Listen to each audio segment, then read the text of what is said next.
영어 영역 1등급 학생 비율이 1%대에 그쳤습니다.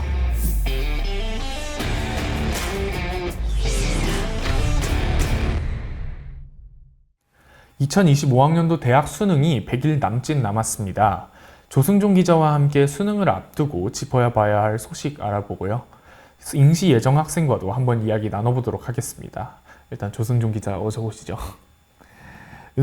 이번 수능이 2025학년도 수능이죠.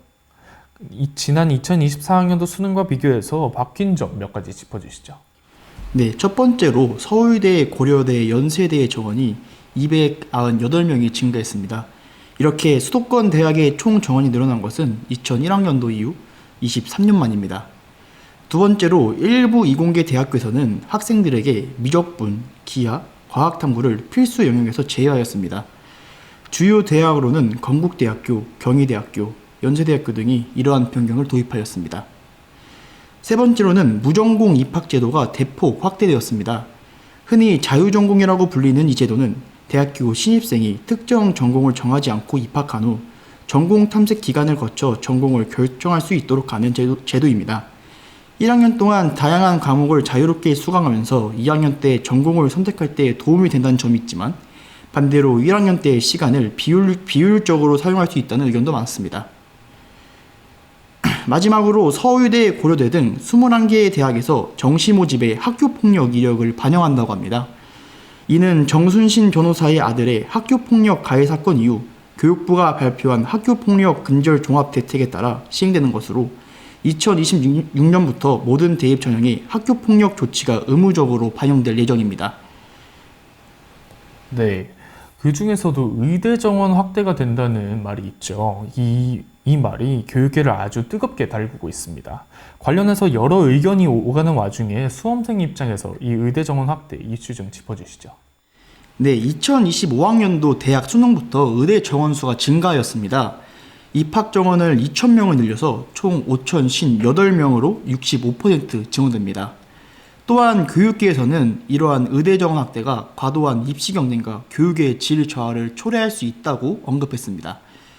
의대 정원 확대의 영향으로 인해 6월 모의평가에 접수한 N수생의 수가 88,098명에 달하며 전체 18.7%라는 비율 역시 역대 최고치를 기록했습니다.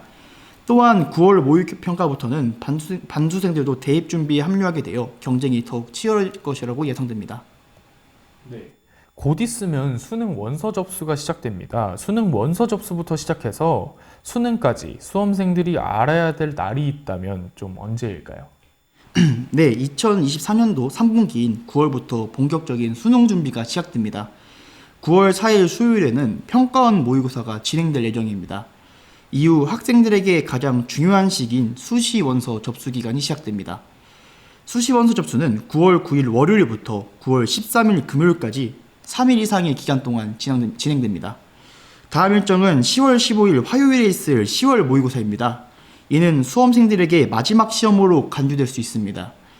이 모의고사가 끝난 뒤 약 한 달 후인 12월 14일 목요일에는 대수능이 실시됩니다. 네, 조승규 기자 잘 들어봤습니다. 수능을 앞두고 있는 수험생 박상현 씨와도 얘기 나눠보겠습니다. 안녕하세요. 수능 준비는 잘하고 계십니까? 네, 고3인 만큼 본분 다해서 열심히 하려고 노력하고 있습니다. 네, 수능이 100일 남짓 남았습니다. 지금 심정은 좀 어떠십니까? 100일 남은 게 실감이 나지 않을 정도로 정말 시간이 금방 가는 것 같습니다.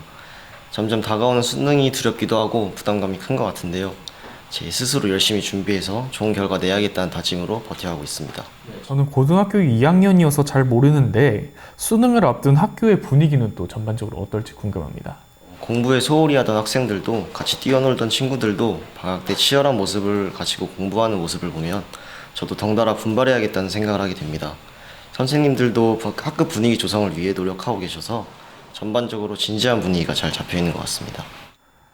의대 정원이 확대되면서 수능 응시자가 많아질 것으로 예상된다는 이야기들이 많습니다. 이와 관련해서 고3 수험생들 사이에서는 어떤 이야기가 오가는 중인가요? 상위권 친구들 같은 경우 주된 주제로 의대 정원 확대에 대해 이야기하곤 하는데요. 의대 정원 확대로 N수생이 증가하면 응시자 수와 수능 최저에 영향이 갈 수도 있어서 더욱 관심을 가지고 지켜보고 있는 것 같습니다. 또한 응시자 수에 따른 문제 난이도에 대해서도 서로 예상해보는 대화를 자주 하는 것 같습니다. 네, 저희가 오늘 지금 여기 박상현 씨를 부른 이유가 수능이 100일 남짓 남아서 부른 건데요. 보통 지금쯤 수능 전략 같은 얘기 많이 나옵니다. 본인만의 전략을 좀 세워놓으신 게 있으십니까? 네, 현재로서는 기본기를 확실하게 다지고 제 약점이라 생각되는 부분을 중점으로 공부하고 있습니다. 이제는 예상 난이도와 출제 경향에 대해서 다시 한번 점검해보는 게 필요하다고 생각해서 그렇게 수능 전략을 세워보고 있습니다. 네, 진짜 정말 가벼운 질문 한번 드려보겠습니다. 좀 이름 얘기긴 한데요. 수능 날에는 도시락을 또 싸가야 한다고 합니다. 도시락 반찬에 또 뭐 넣어서 가고 싶으십니까? 수능 도시락 반찬으로는 제 최애 메뉴인 계란말이를 넣고 싶습니다. 따뜻한 계란말이와 함께 먹으면은 남은 시험도 힘내서 볼 수 있을 것 같습니다. 네, 지금까지 조승종 기자 그리고 수능 수험생 박상현 씨와 이야기 나눠봤습니다. 감사합니다.